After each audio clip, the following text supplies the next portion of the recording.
Welcome, ladies and gentlemen, to Truth on the Tracks. I'm Brandon Turbeville, your host. For those of you who are just joining us for the first time tonight, I'd like to remind you that you can catch Truth on the Tracks here every Monday night and Friday night at 9 p.m. Eastern Standard Time here on UCY.TV. You can go to the show's personal webpage, which is ucy.tv/TT for Truth on the Tracks, and on that page you'll find the RSS feed to my more recently published articles as they appear on BrandonTurbeville.com. You'll find the archive versions of this show, and you'll find a chat room.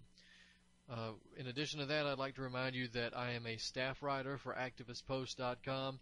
You can follow my work there as it appears at the home page, but you can also click on the Contributors tab, find my name under Staff Writers, and you will access the archive, the Activist Post archive of my work there on that website. Now, I'm also a contributing writer to ProgressiveGazette.com and the Antimedia.org, so check those out as well.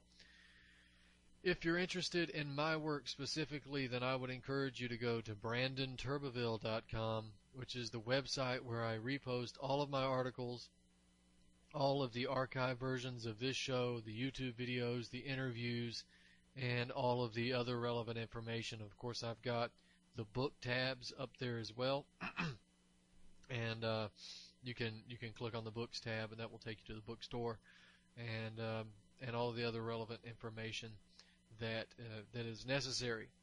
BrandonTurbeville.com, and I encourage you all to go check that out.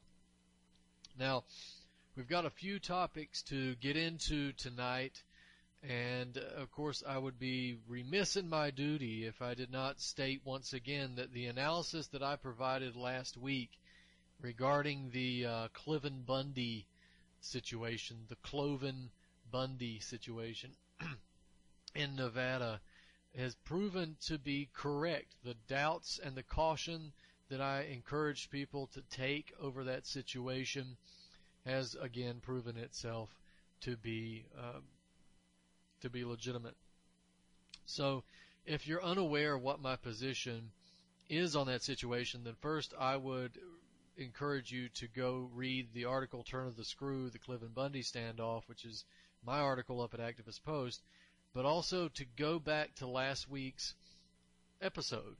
Last week, here on Truth on the Tracks, you can find that again at ucy.tv/TT with the date, but you can also go to BrandonTurbeville.com and you can pick up the YouTube video or the audio file. It's clearly marked there, the date and the topic of conversation there on the webpage. I always put the Truth on the Tracks archives up on BrandonTurbeville.com on Tuesday. Of course, Friday is the rebroadcast. But I'd encourage you to do that. I'd encourage you to read the article and listen to the show from last week if you want to get an idea of what I've been saying about the Cliven Bundy standoff and how this situation is nothing more than a scam. I try to encourage people to pay attention to the fact that, A, there were very questionable individuals who were involved in the call to arms, very questionable people involved in the organization of this whole protest that people should really look at and investigate because of their involvement in other issues which turned out in a similar fashion. Also, I would encourage people to look at the actual legal case here, not just what you've read from the alternative media outlets who have really, really dropped the ball by and large on virtually all of these accounts. Just take a look at the actual legal argument here, and you'll find out, I believe, that Mr. Bundy does not have a case. He never had a case. If he did have a case, the time to settle that was a long time ago. And, of course, he really doesn't have a case at all. The land is federal land. He didn't pay his fees. The Turtles had nothing to do with it. The Turtles only came into play later, and but he had stopped paying his fees long before then. Of course, there are legitimate complaints here. Is there a connection between Harry Reid and the solar farm? Is there a connection between big business interests and fracking, oil, or mineral deposits? There does seem to be government collusion involved in that situation. There does seem to be something that they want on that land, but that doesn't change the fact that Bundy himself does not have a case, and Bundy is he's no hero. I heard an interview where Bundy says, I'm a lot like the founding fathers. Well, I'm sorry.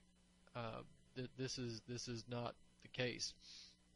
Bundy also doesn't recognize the federal government. He abides by state laws, he says, but not by federal laws, because he doesn't recognize the federal government really as existing. Of course, as you can see, there was a Jon Stewart parody, and I'm no fan of Jon Stewart with his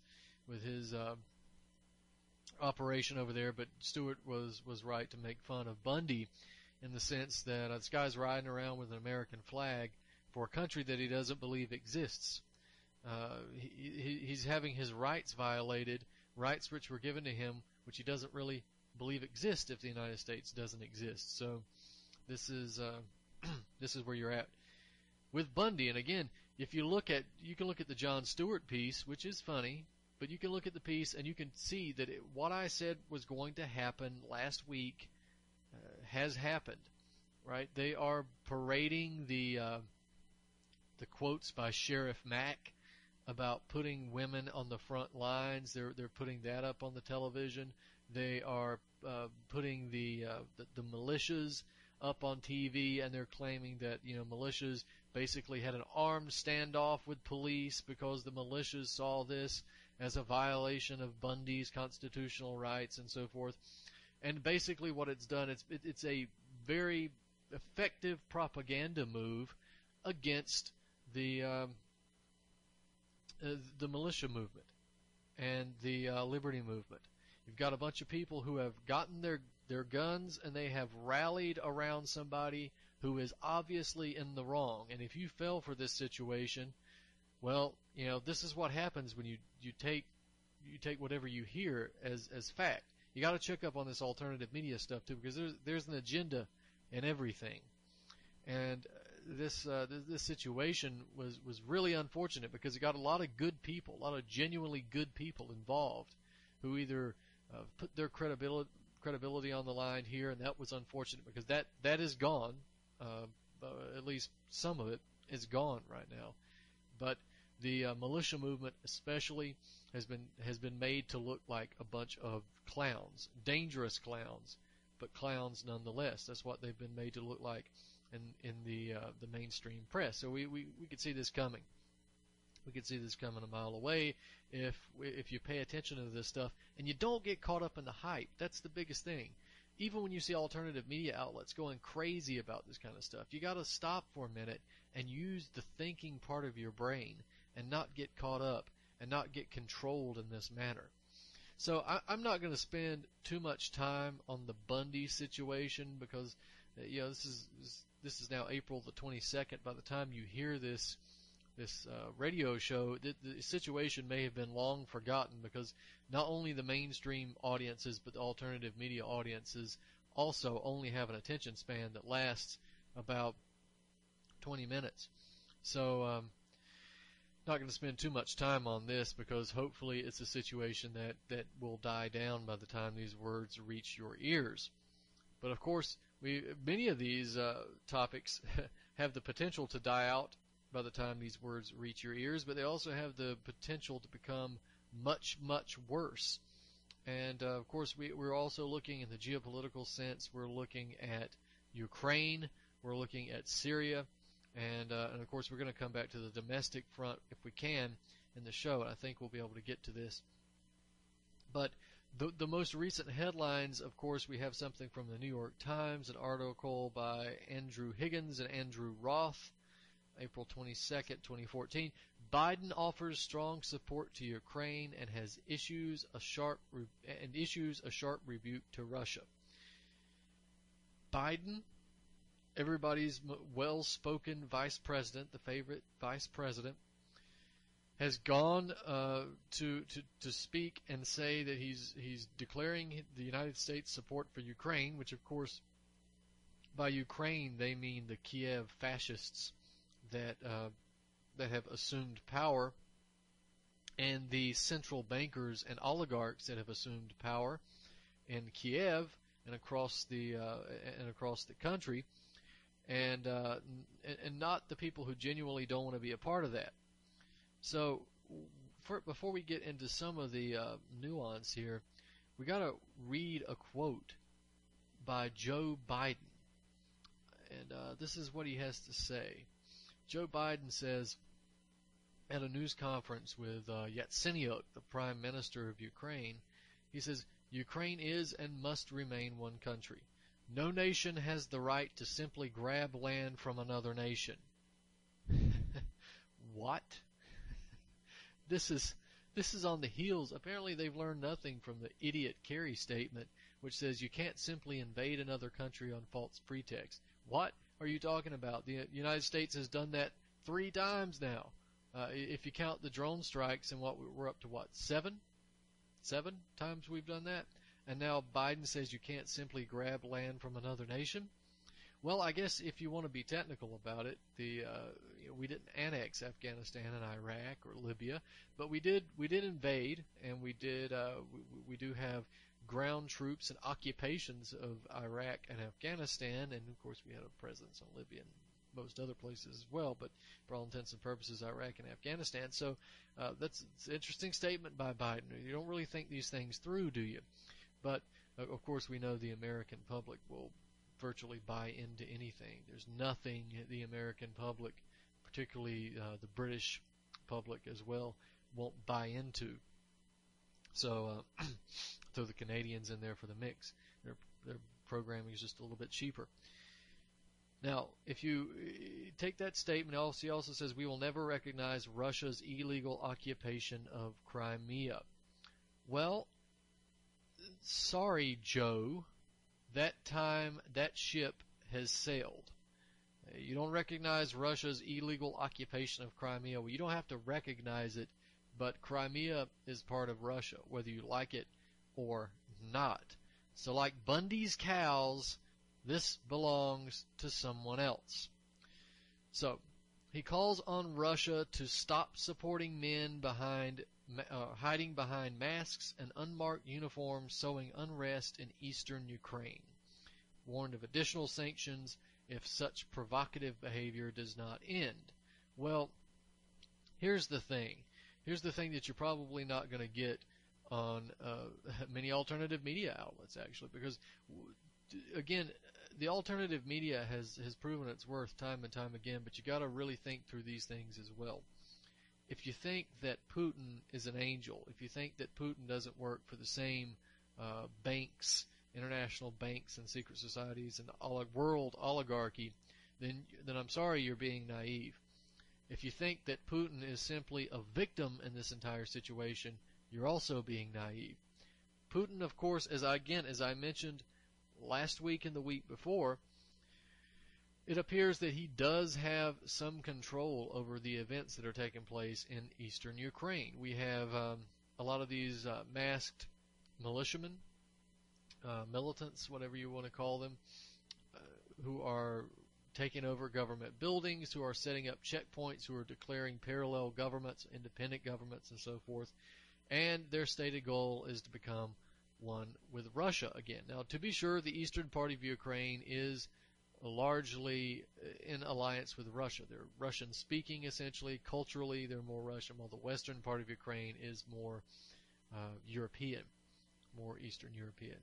So, but this to be said, what it appears to be is that Putin and the KGB, of course, apparently are involved in staging their own color revolution in a way.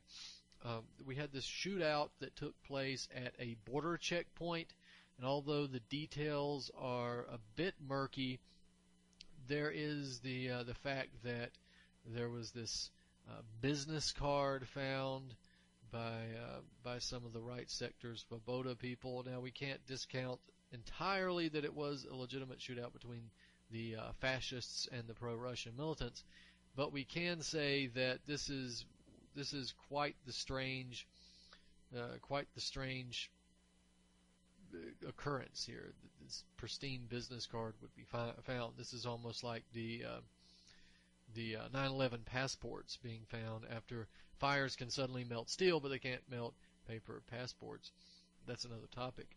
We've got these business cards being found at the Ukrainian checkpoint, the eastern Ukrainian checkpoint, and this, of course, is being used to say that there was a shootout between the right-wing fascists, the ultranationalists, and so forth, and the Russian militants. Well, apparently, what we can tell is that this seems to be a propaganda move by the Russian authorities, by the Russian intelligence network. It's their own false flag, and of course their own color revolution apparatus working in eastern Ukraine. So, is it controlled 100%? I would say no. I would say it's not necessarily 100% controlled. No color revolution ever is 100% controlled in that sense, but it is heavily controlled by the Russians in the eastern part of Ukraine. That being said, it's important to remember the fact that this is a response, right? Again, the idea of reciprocity, what an international law, what one guy does to you, you can do back to him. So let's keep this in mind. Yes, the Russians are involved in false flags and color revolutions in eastern Ukraine, but who started this war? Who started that first?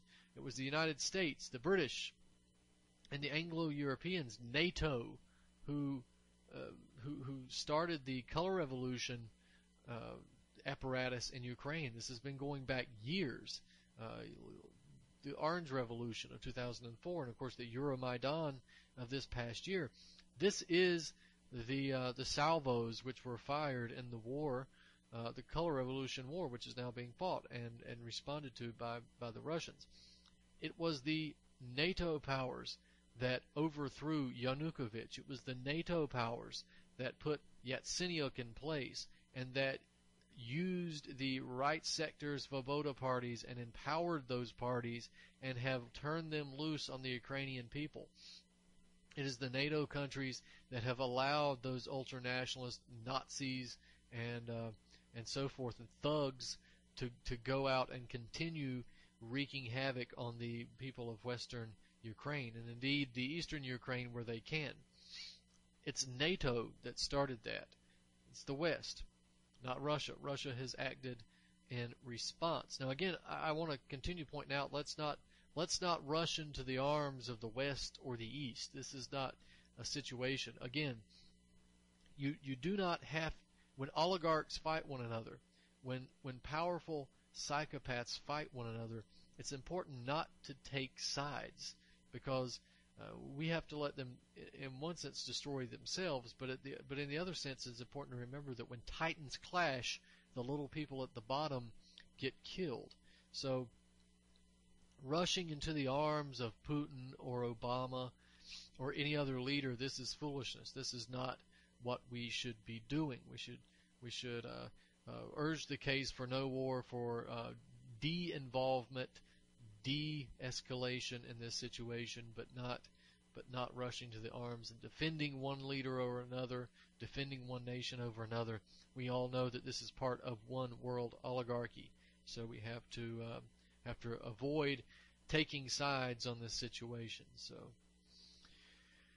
that is the Ukrainian situation. Now, of course, we've got to talk a little bit about Syria as well. As I mentioned last week, we've had some important developments in Syria in terms of victories by the Syrian Arab Army. The entirety of the Kalamun region has been freed. An offensive is taking place right now in Kasab. This was the Armenian border, or not border, but Armenian village where Armenians have been driven out yet again by the actions of the Turks. And but we've seen Old Homs surrender. Old Homs, the al-Nusra Front and some of the other terrorists have surrendered to the Syrian Arab Army because it's a losing battle. And we're seeing Homs and even Aleppo now facing the imminent liberation. So, that being said, The Anglo-Europeans, the NATO powers, have repeatedly proven that they are not prepared to give up on Syria.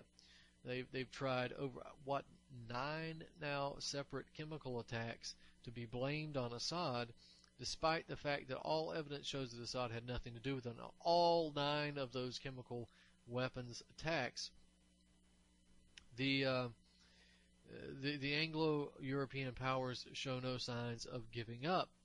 And of course, with the Turks, this recent swarming of the death squads and terrorists into Syria across the Turkish border, we were witnessing yet another drive to overthrow Assad. But of course, unless there's a major game changer here, then Assad will liberate the whole of Syria, given enough time. The question is now, will the death squads get man pads? Will they get shoulder launch missiles? And it looks like this is in the cards. We've had, in late March, Obama actually floated the idea publicly of sending advanced anti-aircraft systems to the death squads, right? So publicly, the claims are the United States have not sent these weapons yet, but that they're planning to do so. However, the fact is there is evidence that they already have these weapons. On September 14th, 2012, this was 3 days after Chris Stevens, the U.S. ambassador to Libya, was murdered in Benghazi. There was a gentleman or woman, I'm actually not sure whether this was a man or woman, Shira Frenkel, was a correspondent for the Times of London, reported from Antakya, Turkey. And this is what Frenkel has to say. A Libyan ship carrying the largest consignment of weapons for Syria since the uprising began has docked in Turkey, and most of its cargo is making its way to rebels on the front lines. Okay? Frenkel also goes on later on to say that more than 400 tons of cargo the vessel was carrying were SAM-7 surface-to-air anti-aircraft missiles and rocket-propelled grenades, which Syrian sources said could be a game-changer for the rebels. End quote. Now, we know that Stevens worked with the CIA in Benghazi. It was his job to siphon weapons through Turkey to the death squads there as it was coming from Libya. We also know that Seymour Hersh reported recently, actually on April the 17th, and this is what he has to say. For months there had been acute concern among senior military leaders and the intelligence community about the role in the war of Syria's neighbors, especially Turkey. Prime Minister Recep Erdogan was known to be supporting the al-Nusra Front, a jihadist faction among the rebel opposition, as well as other Islamist rebel groups. So this article by Hersh, which came out in the London Review of Books because the Western mainstream outlets wouldn't have it, explained the connections there as well. But again, it's important to remember that the 400 tons of cargo that this vessel had contained surface-to-air missiles. The only question is, why haven't the death squads used them sooner if this indeed did contain these types of missiles? But we really can't answer that question. We can only say that if Obama decides to arm the death squads in Syria with SAM missiles, surface-to-air missiles, then whoever supports this foolhardy mission, whoever does this, is going to be responsible for the next terrorist attack on an American airliner, an Israeli airliner. Whatever passenger airliner gets shot down with a surface-to-air missile will be on the hands of the NATO governments, the Anglo-Europeans, because this is what is going to happen if these SAM missiles get out. Now, we've also got some reports that in Latakia, the death squads are being cornered by the Syrian military, and that it is only a matter of time before the Syrian military takes out the death squads in Latakia. We've also got reports of, let's see here, again, as I mentioned earlier, the Homs and Aleppo onslaught. The Syrian army is making massive gains, in the areas of Homs and Aleppo. Old Homs has already surrendered to the military, and Aleppo is on the docket to be freed and liberated by the Syrian military. We also have to mention the dead rapper. The rapper his name was Dennis Mamadou Gerhard Kuspert. He's from Germany. He was born in 1975. And he changed his name to Abu Malik, which is father of the one who flatters. Well, whatever. But he went and fought with the Syrian death squads there in Syria. Well, he was recently killed, not by the Syrian military, but in a battle between al-Nusra and ISIS, the Islamic State of Iraq and Syria. So this is whatever. Doesn't matter as long as the death squads are taken out. They can kill each other and be killed by the Syrian military, but doesn't really matter in the end. Ladies and gentlemen, we're going to talk a little bit about the domestic side of things when we get back. So stay with us. This is Truth on the Tracks. I'm Brandon Turbeville. We'll be right back after this.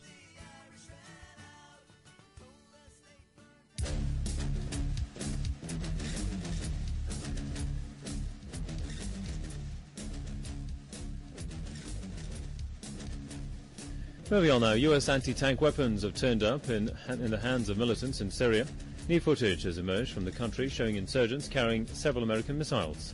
Insurgents from the Haz movement say they have received 20 U.S.-made Tau anti-tank missiles from a Western source. According to the source, the militants have received training on how to use the weapons. They've also been promised more missiles if it's proved that they are being used effectively.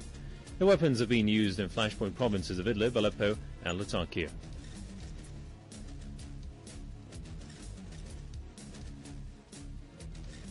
We learned today that the CIA is involved in the Syrian civil war.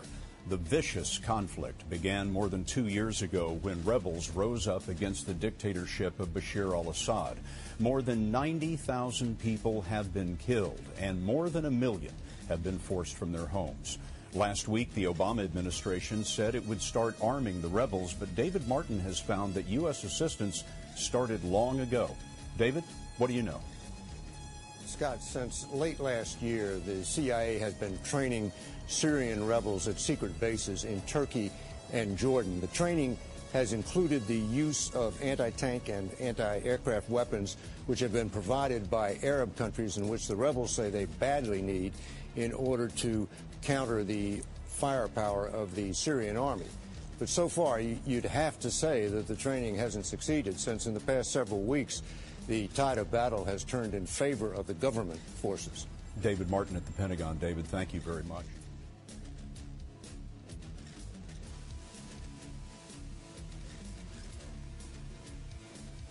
French journalist Georges Malbruno of Le Figaro has uncovered how the CIA is leading massive arms deliveries to the Syrian opposition in contradiction of the 2012 peace plan. The Americans hold the key to these arm deliveries. Without them, they couldn't happen. CIA agents lead convoys of arm deliveries, joined by the Free Syrian Army and the Jordanian secret services. The Saudis work behind the scene, in charge of financing and arranging the arm deliveries from Eastern Europe to Jordan. Sources told Malbruno that the weapons convoys are escorted by drone aircraft, which are guided from a CIA-led command center in Jordan. Despite the shrinking presence of moderate opposition groups in Syria, the U.S. ramped up the arms deliveries in September. It's proving to be very difficult for Western intelligence services to find these so-called moderate Islamist rebels. They can't find them because the Salafist movement is increasing its numbers, while the Free Syrian Army only represents about 15% of the armed opposition. The weapons shipments have already totaled 600 tons of arms this year. In 2011, France illegally airlifted just 40 tons to anti-Gaddafi groups in Libya, which then fueled a civil war in Mali. The arms deliveries have not changed the balance of power in Syria, which many speculate is why the Geneva II peace conference continues to be delayed. But the CIA's decision to flood weapons into Syria seems certain to destabilize the entire region for years to come. Ramin Mazaheri, Press TV, Paris.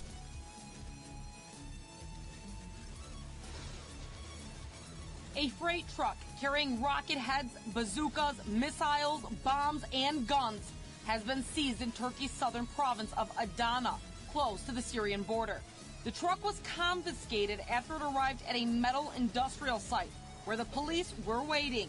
The driver and 8 site workers are currently in police custody. These are not humanitarian aid.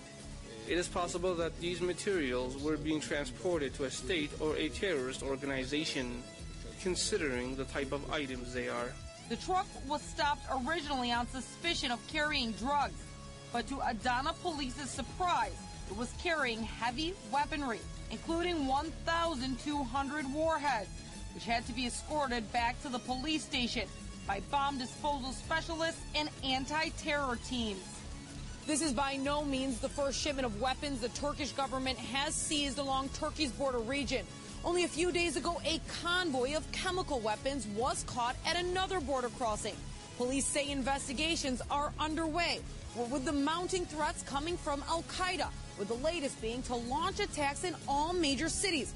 Turks are feeling that their government's foreign policy could mean dangerous times ahead.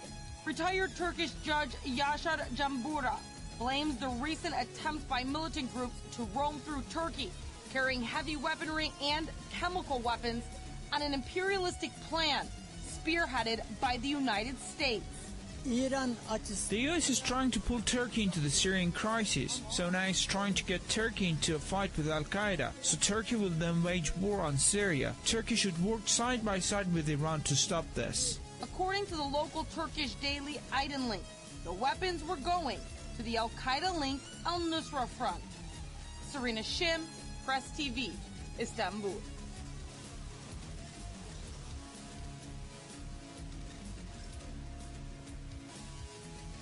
A new report shows Turkey was behind last year's sarin gas attack carried out by foreign-backed insurgents in Syria. The American investigative journalist Seymour Hersh has said in an article published in the London Review of Books that Turkey staged the gas attack to provoke a U.S. war on Syria. The attack in the Damascus suburb of Ghouta last August claimed hundreds of lives. The Obama administration and the U.S. media immediately blamed the Syrian government for the atrocity. The incident also became the pretext for a warmongering campaign by Washington and its allies. Hersh's account shows the U.S. military leadership knew that the White House claims were false. The report also says the American and British intelligence had been aware that insurgents in Syria were developing chemical weapons. So far, the UN-led inquiries have found no evidence on the government's involvement. For more news, visit youtube.com/pigmine5. This is Aussie Skateboard, and you're listening to UCY.tv.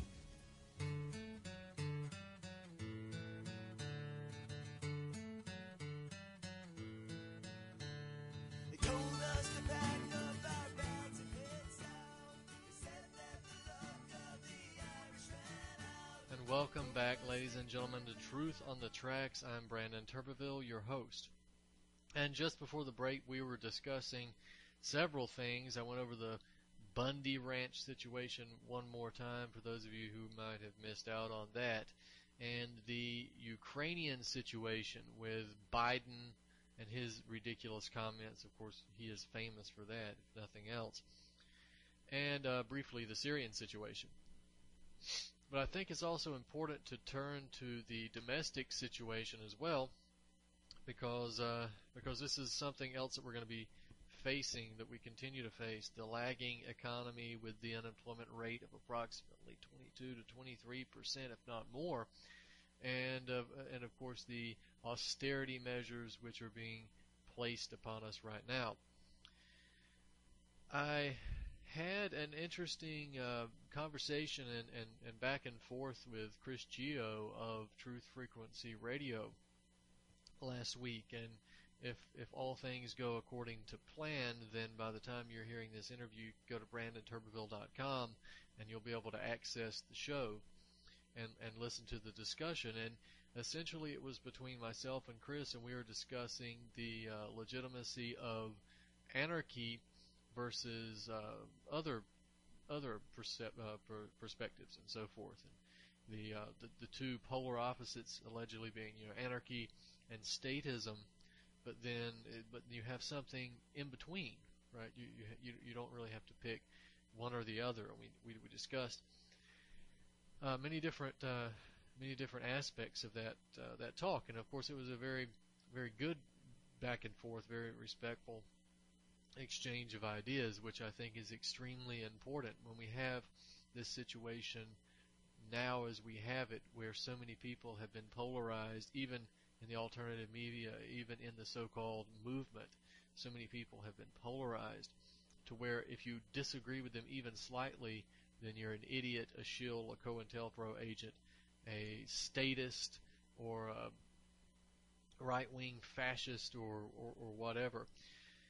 This is not going to benefit anybody if we continue to approach issues in this manner. So I greatly appreciate Chris's handling of the topic, and hopefully we'll again have another good conversation. So with that being said, I want to bring your attention to some aspects of solutions that we can look forward to. We got onto the topic of how to affect change. How can you bring change about? And of course, I've said many times on this show that you have to be focused on numerous different issues. You have to be focused on numerous different levels, whether it's the spiritual, religious, consciousness level, whether it's the researching level, the individual level, the local level of actually putting things into practice in your local area and being the change that you want to see in the world, but also be engaged in the political process.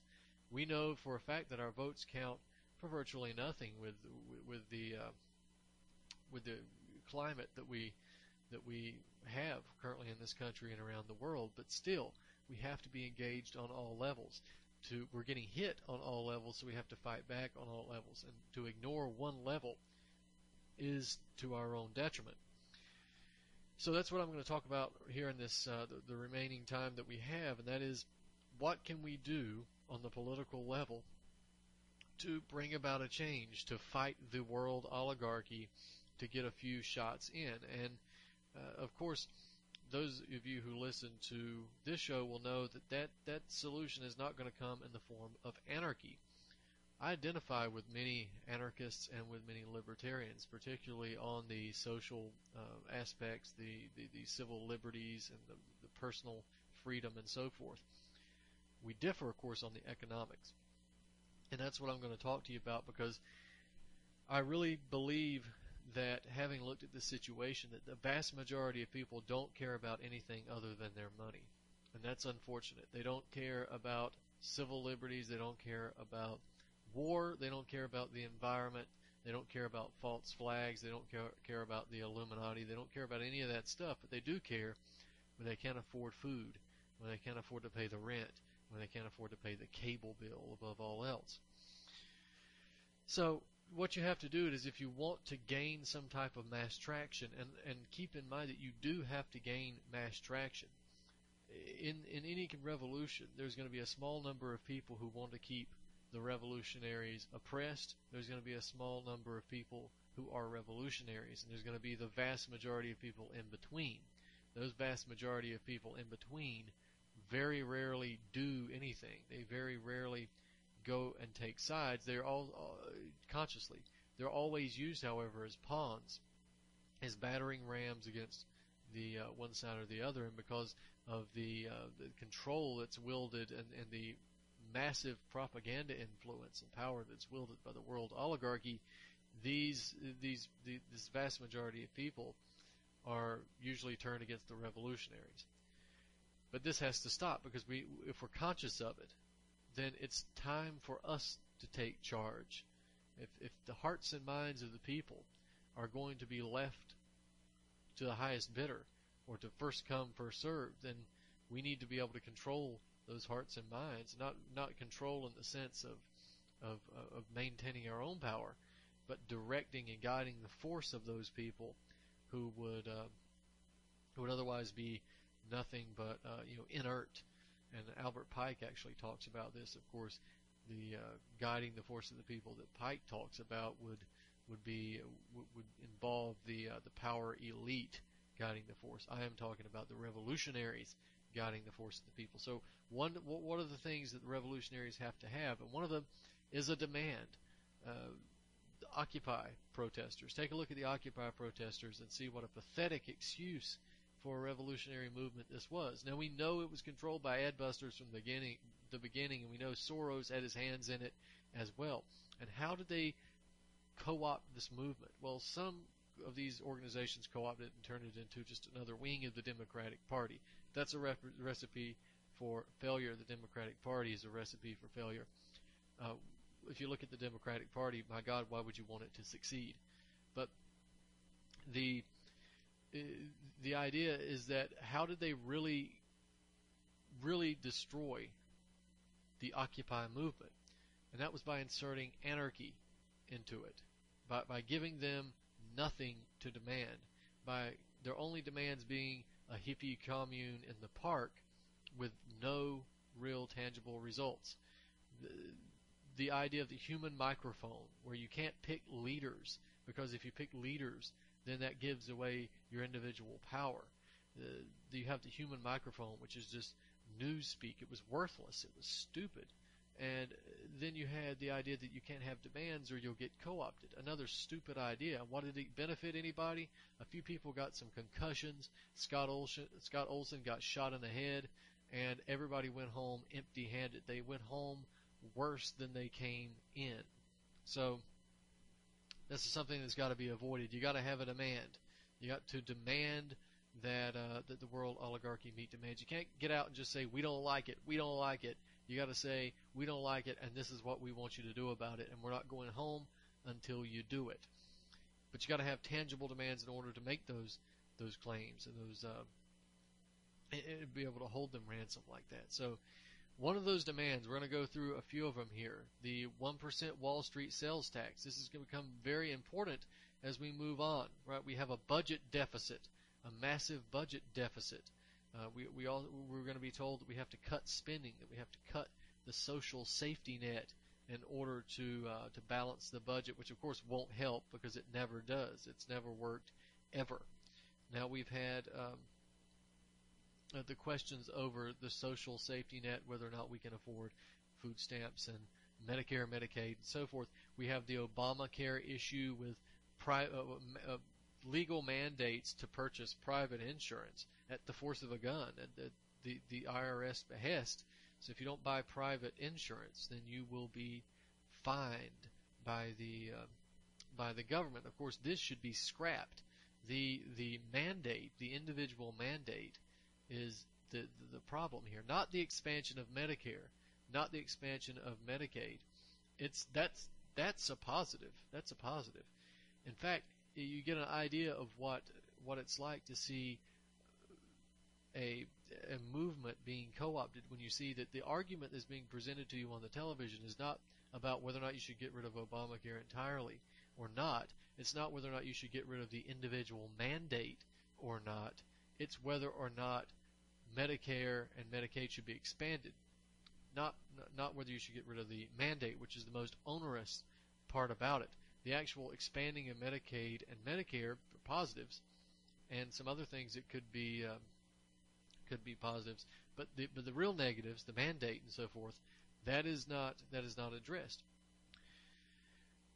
All this stuff can be solved with the 1% Wall Street sales tax. Now, I'm going to give you a couple reasons why. I've talked about this numerous times here on this show, but it bears repeating until people get this through their heads. Wall Street pays no tax.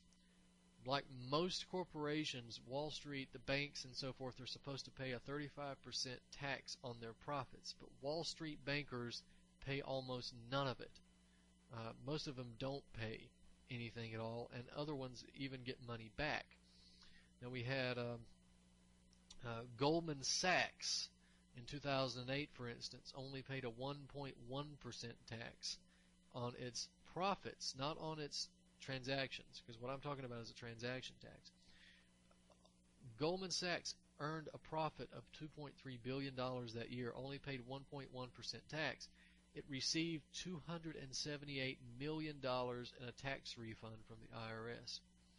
In 2010, we had Bank of America, paid no corporate income tax, although it earned a profit of $4.4 billion, and it still received a tax refund from the IRS to the tune of $1.9 billion.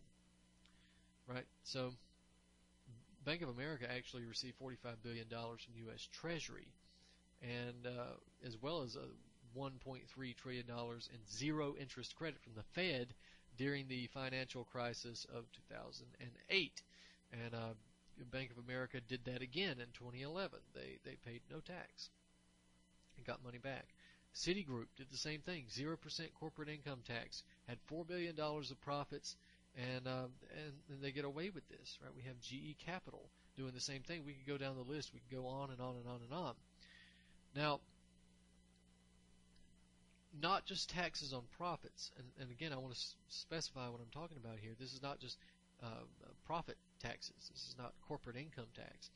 What I'm talking about is a sales tax, because the average American pays anywhere from 6% to 12% on transactions, on any goods, ranging from entertainment to absolute necessity. Some places even pay sales taxes on groceries.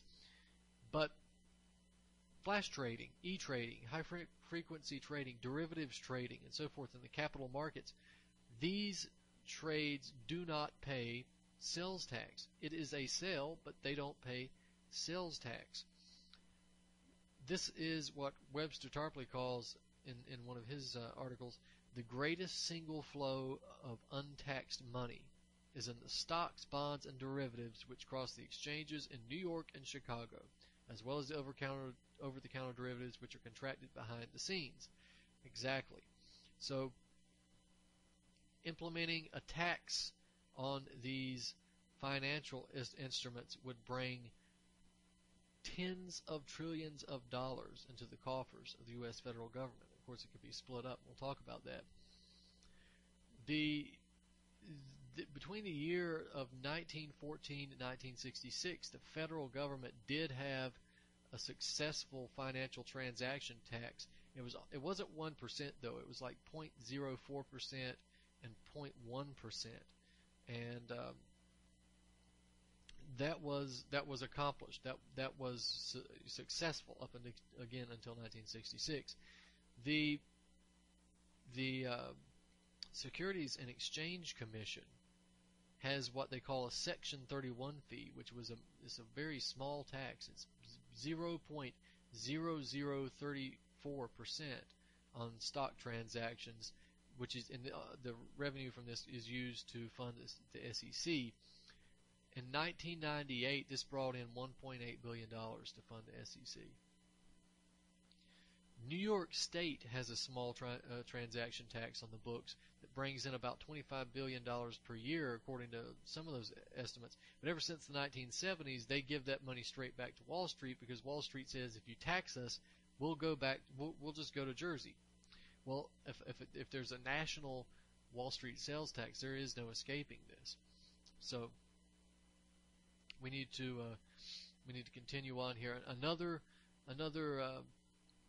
reason we should demand this, right? The Wall Street sales tax discourages dangerous forms of speculation. We have derivatives being responsible for the 2008 financial crisis that spread all the way around the globe. If you put a tax on these financial transactions, the tendency, of course, would be to go down because the increase of money that would be being taxed, which is fine. These are dangerous forms of speculation. They have to be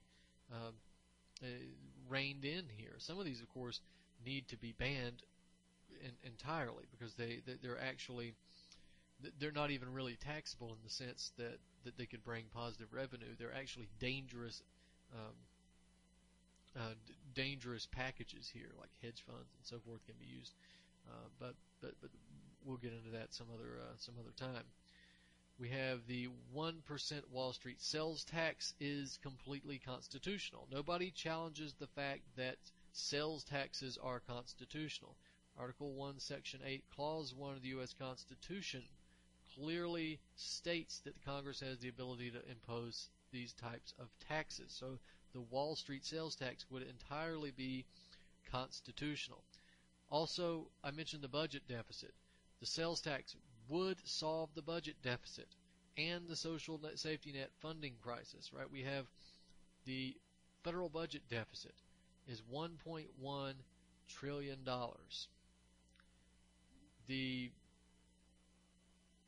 That's the federal budget deficit. The state budget deficits combined equal about $111.9 billion. So that's $1,111.9 billion, right? Budget deficit. And this sounds like just an impossible number to bring under control, but bear in mind the Wall Street sales tax can bring you tens of trillions of dollars in revenue. So there is your budget deficit erased overnight. There is your social safety net repaired and fully funded overnight, right, with these tens of trillions of dollars that are coming in. So that problem could be solved, and of course that is only a band-aid. You can't look at this Wall Street sales tax as a be-all end-all, but this is something that you can demand, right? This is something you can get out into the streets and call for, because this is something that can bring you mass traction with the average person who realizes that they are undergoing austerity in their Medicare and Medicaid, their unemployment insurance, their food stamps, their Social Security. They realize that they're being taxed to the hilt. All of this stuff can be fixed by the Wall Street sales tax. And we have other demands too. Nationalize the Federal Reserve, not end it. You don't want to end it because you simply give the control of the currency back to private banks in this situation. You do want a central bank. Central banking is not the enemy. Central banking is a good thing. Central banking is good, but you want a nationalized central bank. You cannot have a central bank which is entirely private like the Federal Reserve. So what you need to do is to nationalize that Federal Reserve. The Federal Reserve has issued 0% interest credit to Wall Street over the last several years. Federal Reserve can also issue 0% interest credit to Main Street. This can jumpstart a recovery. You're talking about rebuilding the infrastructure of the United States, the roads, the bridges, the dams, the electric grid, the power grid in general, power plants, government buildings, and so forth. All this can be done by 0% interest credit. This doesn't cause inflation because it's credit. It's century bonds. You're issuing credit. You're not printing money, and you're not borrowing money at interest. So that's something to bear in mind.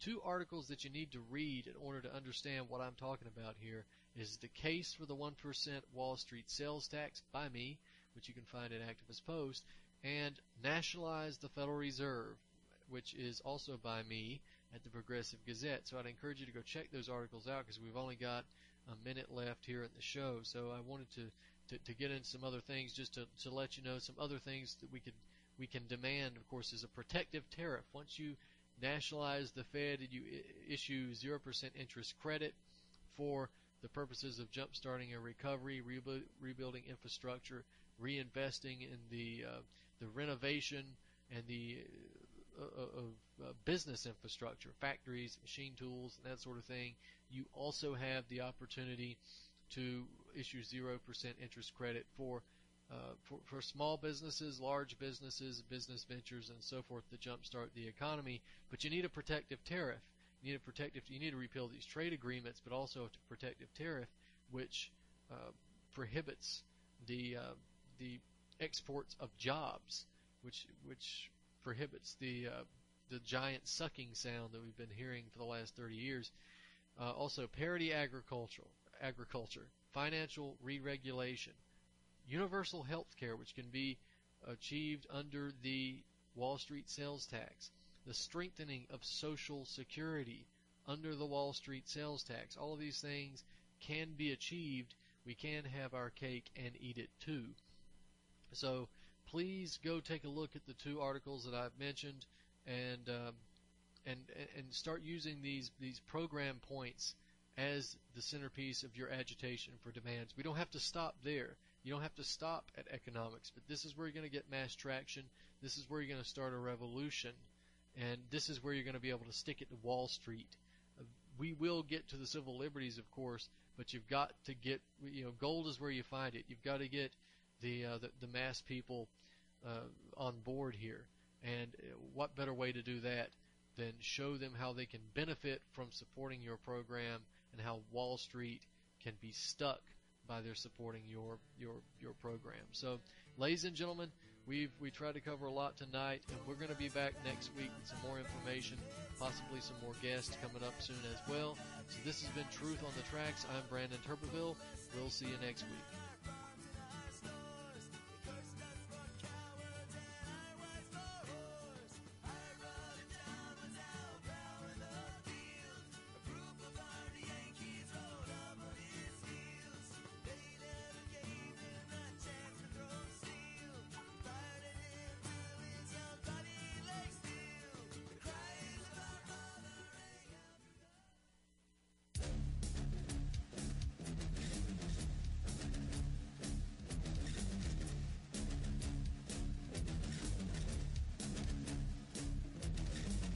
Now to a story that takes us out to the western U.S., to Nevada, where a standoff between the federal government and a local cattle rancher involving an armed militia almost turned violent. Ari Srinivasan is in our New York studio with this report. Armed militiamen pointing guns at federal officials over cattle. For more than 20 years, Nevada rancher Cliven Bundy has refused to pay fees for grazing cattle on public lands, some 80 miles north of Las Vegas.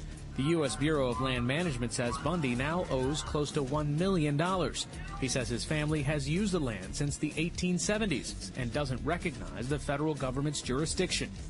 Last year, a federal judge ordered Bundy to remove his livestock. He ignored the order, and 2 weeks ago, BLM agents rounded up more than 400 of his cattle. Last weekend, armed militia members and states' rights protesters showed up to challenge the move. I came here because I don't believe the BLM has any authority whatsoever. They have no law enforcement authority in Clark County, and they have no business whatsoever destroying the pursuit of happiness of one of our friends and brothers. Rather than risk violence, the BLM did an about-face and released the cattle. But the dust-up has put long-standing disputes over Western range rights squarely in the spotlight. Last night, Nevada Democratic Senator Harry Reid blasted the protesters. These people who hold themselves out to be patriots are not. They're nothing more than domestic terrorists. And I think that we are a country that people should follow the law. The BLM now says it is pursuing a peaceful resolution through the courts. We're joined now by Ben Botkin from the Las Vegas Review-Journal. So, Ben, help us understand, how did this escalate into the standoff that it was? Well, the entire situation leading up to the standoff took 20 years. It was 20 years in the making. You had a couple court orders that the BLM obtained to obtain the cattle, which that came because Cliven Bundy wasn't paying his grazing fees. But in the last few days before the standoff, you had a bunch of different types of groups and people, everyone from groups who called themselves militia to so-called patriot groups, and just others across the country gathered together over the course of several days leading up to Saturday. And at that point, Saturday, the Bundy family took the protesters, went up to the corral where the BLM had rounded up their cattle, and after a short, brief negotiation and standoff, the BLM decided to release several hundred cows back to the family. There's no formal agreement, but during that standoff there were guns drawn from both sides. So rather than run the risk of bloodshed, the agency at that point decided to release the cattle. For more news, visit youtube.com/PigMine5. This is Ozzy Skateboard, and you're listening to UCUI.TV.